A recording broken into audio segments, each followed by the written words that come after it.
Guys, কেমন আছেন সকলেই? কেমন আছেন? আশা করি ভালো আছেন। আমিও ভালো আছি, তবে এতটাও ভালো নেই যে আসলে কি বলবো। আসলে আকস্মিক বন্যার কারণে ধান ক্ষেত পানির তলে তলিয়ে গেছে এবং দেখতেই পাচ্ছেন বাড়িঘর মানে মাঝখানে উঠানে পানি উঠে গেছে এবং কেউই গরু ছাগল বলেন খাবার কেউ করে চুলাতে পর্যন্ত পানি উঠে গেছে। আমরা তাই জন্য দেখতে যাচ্ছি আসলে গ্রামের মানুষ কেমন আছে, সেটা আমি দেখতে যাচ্ছি আসলে বাড়িঘর কেমন আছে। আর আপনারা দেখতেই পাচ্ছেন আসলে বাড়ির চারপাশে কিরকম পানি।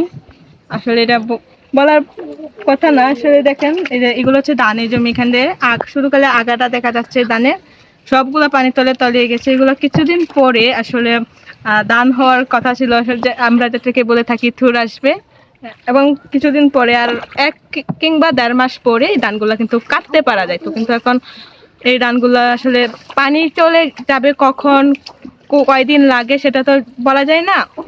পানি চলে গেলে কি এগুলা ধানগুলা টিকে কিনা সেটাও বলা যায় না। এখন আমরা যাব, গিয়ে দেখবো আসলে বাড়ির অবস্থা কিরকম, মানুষ গ্রামের ভেতরে কিভাবে আছে সেটা আমরা দেখতে যাচ্ছি। আপনারা দেখতে থাকুন। এই বলুন তো। বাড়ির ভিতর দিয়ে চলে এসেছি। আমরা দেখতে পাচ্ছি যে আসলে দরজার ভিতর দিয়ে পানি ঢুকছে। এদিক দিয়ে দরজার ভিতর দিয়ে কিন্তু পানি ঢুকছে। আর এই যে আসলে এই গড়ে থাকার মতো কোনো অবস্থা নেই। তার থাকা তো দূরে, আসলে মানুষ যে কিছু খাবে সেই অবস্থাটাও নেই। কারণ হচ্ছে আসলে চুলা, এদিকে হচ্ছে চুলা যেখানে রান্না করে মানুষ, সবগুলো আসলে তলিয়ে গেছে, চুলা তলিয়ে গেছে, এখন খাবে কি। আর এদিকে আসলে যদি দেখেন এই মানুষের ঘর ভেঙে যাচ্ছে আসলে।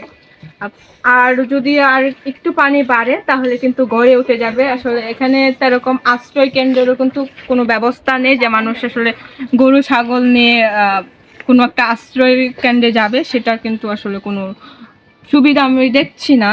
আসলে যেহেতু এটা প্রত্যন্ত গ্রাম অঞ্চল, এখানে তেমন কোনো একতলা কিংবা বলেন দোতলা কোনো বিল্ডিংও এখানে নেই। সবগুলো হচ্ছে টিনের ঘর কিংবা ছন দিয়ে তৈরি। তেমন কোনো বিল্ডিং না থাকার কারণে মানুষজন এখনো আমি দেখতে পাচ্ছি যে লোকালয়ের ভিতরে অবস্থান করতেছে। আর আমি যদি ওইদিকে দেখাই, আসলে গরু ছাগলগুলো একটা ঘরের মধ্যে আসলে জীবনযাপন করতেছে। আসলে পানি যদি আরেকটু বাড়ে তাহলে কিন্তু ওরাও থাকতে পারবে না। আমরা দেখতে পাচ্ছি গাইজ, দেখতেই পাচ্ছেন আসলে পানি চুলার ভিতরে চলে গেছে। কিন্তু দেখেন এখানে কিন্তু জাল কিংবা কোনো কিছু খড়ি কিন্তু জাল ধরবে না, যেহেতু ওখানে পানি ভরে গেছে। এখানে রান্না বান্নার কোনো ব্যবস্থা নেই। আমরা সকাল থেকে যদি বলি পানি পর্যন্ত খেতে পারি না, কারণ পানি কিভাবে খাবো, এখানে বিষাক্ত বিশুদ্ধ পানি নেই, সব পানি বিষাক্ত হয়ে আছে। আর যদি এইদিকে দেখায় আমি গরুগুলো, আপনারা দেখতে পাচ্ছেন এখানে গরুগুলো আসলে খুব মানবেতর জীবনযাপন করতেছে। যদি আমি দেখাই এখানে চতুর্দিক দিয়ে পানি, ওরা যদি আরেকটু পানি ভারে তাহলে কিন্তু ওরা যাওয়ার কোনো জায়গা নেই, বরং আমরাই কোথায় যাব সেই যেহেতু আমরা এই গ্রামে বাস করি। এভাবে আকস্মিক বন্যার কারণে কিন্তু আমাদের কোনো পূর্ব প্রস্তুতি নাই। তাছাড়া আসলে উঁচু কোনো জায়গাও নাই যেখানে আমরা যেতে পারবো, সব দিকেই তলিয়ে গেছে। আবার নদী ভাঙ্গনের ফলে কিন্তু পানি দ্রুত প্রবেশ করার কারণে আমাদের কোনো পূর্ব পরিস্থিতি ছিল না, যার ফলে আসলে আমাদের এই অবস্থা সৃষ্টি হয়েছে। দোয়া করবেন যাতে আসলে পানি দ্রুত নেমে যায়, আমরা যাতে আসলে একটু ভালোভাবে থাকতে পারি। দোয়া করবেন। আসলে এখানে খাবার সবকিছুর অভাব।